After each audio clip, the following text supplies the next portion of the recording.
Did you know that there are dozens of times throughout the Bible that God uses mothers as an analogy or an illustration to teach us something about Himself? Well, we're not going to dive into every single one of those, but we are going to look at 10. And you're going to want to stay to the end of this video because at the end I'm going to share 3 different ways that you can turn these characteristics into Bible studies or even a way to bless your mother.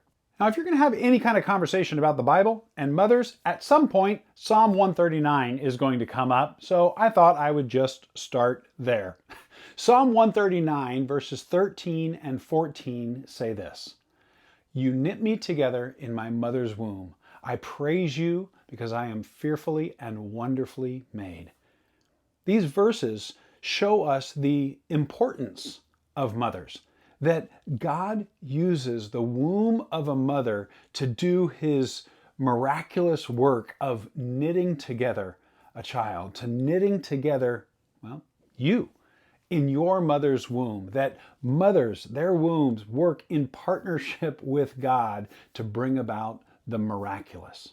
Isaiah 66:13 shows us the comfort of a mother. It reads like this: "As a mother comforts her son, so I will comfort you, and you will be comforted over Jerusalem." I don't know about you, but when I was a kid and my knee would get skinned or something would happen or heartbreak or anything else, no one could comfort me quite as well as my mother. And God knew that the comfort of a mother was an analogy that so many of us can relate to when it comes to sharing how much God comforts us. Earlier in Isaiah, in chapter 49, we see the compassion of a mother.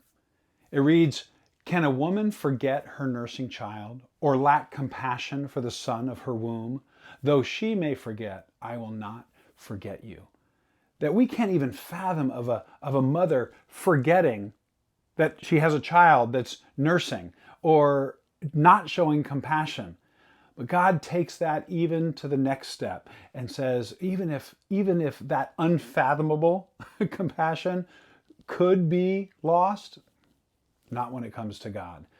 That we look at the natural compassion of a mother and we're given just a glimpse of the compassion of God. Moving to the New Testament, 1 Thessalonians 2:7 says, "Instead, we were gentle among you, like a nursing mother caring for her children." 1 Thessalonians 2 shows us the gentleness of a mother.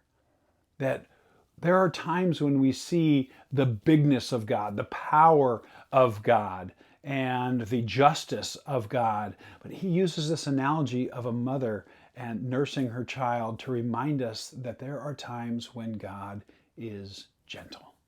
When you read Galatians 4:19, you're reminded of the grit of a mother. It says, as Paul is writing to the people in Galatia who are just frustrating him as he just sees them adding to the gospel and deviating from the true gospel. And he loves them so much, and yet he's frustrated, but he is persevering because he says, "My children, for whom I am again in the pains of childbirth until Christ is formed in you." And we're just reminded of what a mother goes through. And I gotta say, as a dad who's got 3 kids, my wife has way more grit than I have. And I am reminded of the perseverance, that grit that God has in continuing to fight for us, to pursue us, even when we are wandering. Returning to the Psalms, we look at Psalm 131 that reminds us of the calming presence of a mother and how that's like the calming presence of God. It reads like this: "Surely I have composed and quieted my soul, like a weaned child rests against his mother. My soul is like a weaned child within me." That our souls can rest in the calming presence of God as we can rest in the calming presence of our mothers. Right off the bat in Proverbs 1, Solomon reminds us of the wisdom of a mother. He says only 8 verses into this book that is 31 chapters long, he says this: "Listen, my son, to your father's instruction, and do not forsake your mother's teaching."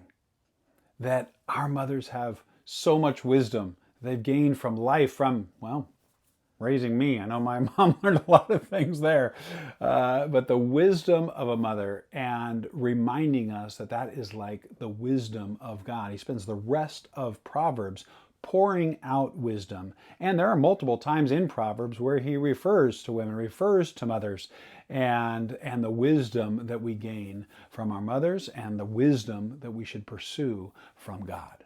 Well, we looked at the first chapter of Proverbs, so let's look at the final chapter of Proverbs, and we look at the blessedness of a mother. Proverbs 31:28 says, "Her children arise and call her blessed, her husband also, and he praises her."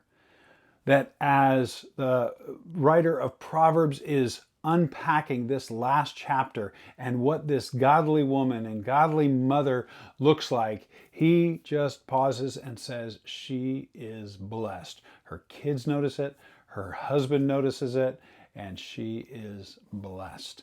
And we're reminded in that of the blessedness of God, that we, his children and his bride as the church, we rise up and we call God blessed. In 1 Peter 2:2, we are reminded of the provision of God from the provision of a mother. The verse reads like this. It says, "Like newborn babies, crave pure spiritual milk, so that by it you may grow up in your salvation, now that you have tasted that the Lord is good." That we're reminded that a mother, that example of a mother, the purity of her milk that provides everything that her child needs, that provision is also provided by God and his word, that his word is pure, his word is true, his word is good, his word provides for us everything we need. 2 Timothy 1:5 reminds us of the impact of a mother, the difference that a mother can make. And a little bit of context here, 2 Timothy is not written to the church in Philippi or the churches in Galatia. It's written to Timothy, my dear son. It's a very personal letter. It's the final letter that we have from the Apostle Paul. And like some other letters, he's in prison. But unlike those other letters where he knew that he'd be getting out, where he says in Philippians, "I myself am confident that I will come soon." In 2 Timothy, he says, "The time has come for my departure." He knows that this is the last thing that he's saying to Timothy, and he starts his letter by reminding him of his mom and his grandmother.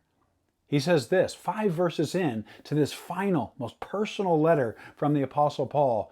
He says this, "I am reminded of your sincere faith, which first dwelt in your grandmother Lois and your mother Eunice, and I am convinced is in you as well." His mother and his grandmother had such an impact on his life. And our mothers and our grandmothers have an impact like that today. Mothers are so important in the life and the faith of their children and their grandchildren. And Paul, in the final letter we have from this prolific writer of Scripture, is a reminder of that to Timothy, and I believe a reminder of that to us.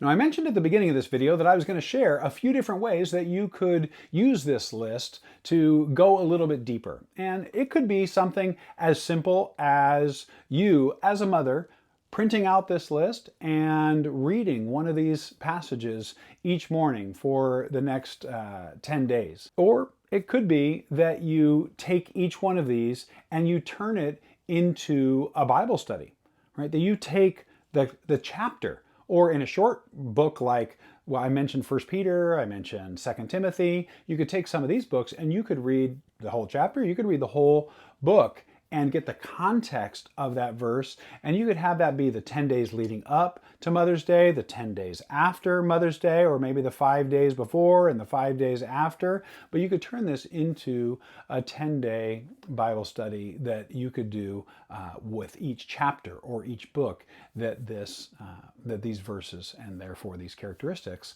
come from. Now, finally, here's something else you could do. You might be watching this and you're not a mother. I'm guessing that you either have a mother or you know a mother. Well, what if you took one of these verses and the characteristic that goes along with it, and you sent an email or a text or a phone call, or you just spoke these words to a mother to be a blessing to her? Say, as Mother's Day is approaching, or as Mother's Day was just this last week, that I'm just reminded of how much God uses mothers in Scripture to remind us of characteristics about Himself. And this is one that reminds me of you. And you share a verse about gentleness or about compassion or about the impact or importance of a mother. Any one of these characteristics, what a blessing that would be. I think I would be a little remiss if I didn't take just a few seconds and say to my mom, Happy Mother's Day. To my mother-in-law, Happy Mother's Day. And to my lovely wife, Carrie, the best mother on the planet, Happy Mother's Day.